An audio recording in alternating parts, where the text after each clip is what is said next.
que até poderia trazer um certo desconforto, e era um trabalho para ele fazer aquilo. No entanto, a maior parte da multidão desconsiderou isso e simplesmente foi ouvir Jesus falar. Aquele garoto fez a parte dele com excelência, para suprir a necessidade dele. Mas no que diz respeito a suprir a necessidade de todo aquele povo, aquilo não era o suficiente. Mas quando nós fazemos a nossa parte com excelência, Deus é que faz o milagre, usando o trabalho que nós fazemos. Não podemos simplesmente relaxar em detrimento de que cremos e que temos fé e ficar sentados sem fazer nada. A fé, ela não substitui a falta de compromisso. Não podemos ser pais de famílias, por exemplo, e saber que não temos os mantimentos na nossa despensa para alimentar os nossos filhos, a nossa esposa, e dizer, pai, eu creio em você, de que a nossa necessidade vai ser suprida, e ficar sentado esperando sem fazer coisa alguma. Não, temos que procurar trabalhar e crer que Deus vai dar a provisão. Às vezes, é bem verdade que quando nós fazemos a nossa parte, por um motivo ou por outro, as coisas não saem bem do jeito que nós queríamos, ou que nós prevíamos. Mas é aí onde entra a confiança que nós temos em Deus desde que iniciamos a prática. Porque se nós fazemos a nossa parte bem feita, crendo no que a palavra fala, atentando para as coisas da forma correta, cumprindo com a nossa obrigação, sendo diligente, Deus vai cumprir a sua parte. Se temos alguma enfermidade e cremos nas Escrituras, nós podemos crer para a cura.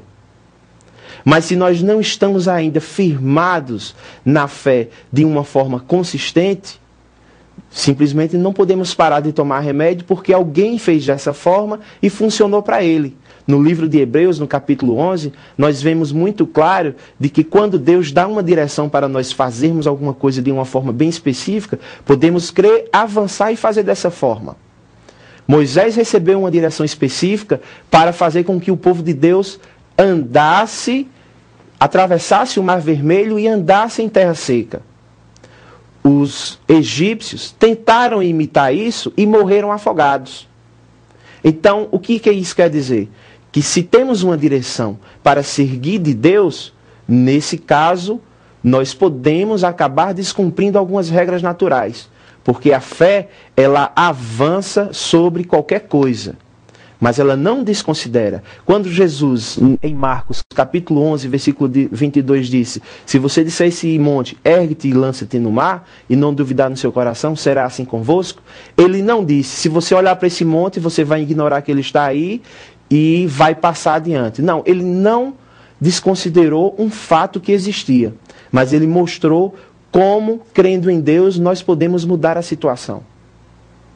Em muitas situações, nós temos uma direção específica para seguir de Deus. Em outras, simplesmente precisamos cumprir as regras, ler mais, meditar na palavra e colocar aquilo mais dentro. Enquanto isso não acontece, no que falo sobre cura, devemos manter as coisas da forma que deve ser. A medicina, ela não trabalha contra Deus. Ela trabalha a favor, porque ela busca a cura. Então, se você não tem fé o suficiente para ser curado de uma doença incurável, por exemplo, é insensato você parar de tomar o remédio. Quando Jesus ele foi tentado lá em Mateus, Satanás ele disse, lança-te daqui e certamente Deus enviará os seus anjos para lhe socorrer. E Jesus citou a palavra dizendo, não tentarás ao Senhor teu Deus. Se simplesmente podemos cumprir as regras e fazer as coisas da forma certa, não temos por que tentar descumprir ao detrimento do nosso próprio prazer, para que Deus, de uma forma extraordinária, faça um milagre. Isso é tolice. Certa vez, o pastor Bud falou que alguém lá nos Estados Unidos, comendo comidas gordurosas, uma pessoa gorda, comendo comidas gordurosas, orou dizendo, eu já orei para expulsar as calorias dessa comida. Isso é insensatez. Porque assim você vai estar tentando o Senhor teu Deus. Porque qual o propósito de agir dessa forma? De realizar apenas um desejo momentâneo. Se a comida tem caloria e você precisa emagrecer, come uma comida mais magra. É insensatez, é tentar a Deus. Você querer fazer uma coisa simplesmente ao seu bel prazer. No que diz respeito a finanças, nós podemos ver aqui mesmo nessa passagem de João capítulo 6, no final, quando Jesus pede para que os discípulos recolham o que sobrou depois que todos se fartaram, para que nada se perdesse. Então não é porque Deus supre a minha necessidade que eu vou andar de qualquer forma, vou chegar numa loja e vou comprar tudo que o meu cartão de crédito pode comprar, se o meu salário não cobre aquilo. Temos que andar com diligência, temos que ser organizados, temos que saber verificar como as coisas funcionam para que Deus possa fazer a sua parte. Se eu creio que Deus supre as minhas necessidades financeiras e ando fazendo as coisas de qualquer jeito, pagando o mínimo do cartão, deixando de pagar e vendo como é que as coisas vão acontecer, isso não andar em fé, isso é irresponsabilidade. E fé não é irresponsabilidade. A fé, ela não nega as coisas que são, mas ela crê em Deus para que as coisas sejam modificadas.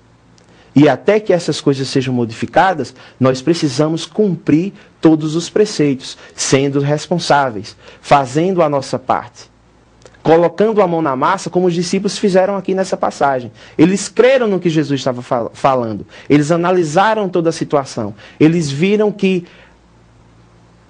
aquele suprimento que eles tinham naquele momento simplesmente seria irrisório para suprir aquela necessidade. Mas Jesus disse, vamos alimentar todo esse povo. E é com isso aqui, porque cremos que Deus é que vai suprir essa necessidade.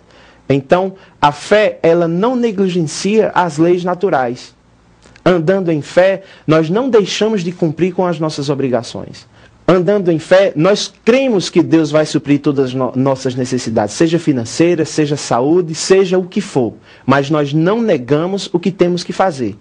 E nós, dessa forma, conseguiremos contabilizar os feitos do Senhor na nossa vida. Então, queridos, eu animo vocês a meditarem na palavra, a crerem nas Escrituras e verificar o que a palavra fala sobre como andar em fé. Porque quando andamos em fé, nós conseguimos ver os feitos do Senhor da nossa vida. Mas precisamos ser diligentes e fazer a nossa parte. Porque quando o natural chega junto com o sobrenatural, isso é uma reação explosiva no reino de Deus. E as pessoas verão os feitos do Senhor na nossa vida. Que coisa maravilhosa, não é verdade, queridos? Que palavra abençoada. Gostaria de indicar para vocês, falando sobre fé, este livro do reverendo Kenneth Hagin Jr., Um Outro Olhar sobre Fé. E você pode adquirir este e outros materiais que apresentamos aqui no nosso programa no Verbo Shop. Para isso, acesse www.verbodavida.com e clique lá no link do Verbo Shop. Materiais que vão edificar certamente a sua fé. O nosso programa fica por aqui, mas em breve nós voltamos com mais um Conexão Rema, levando a palavra de Deus até você. Tchau!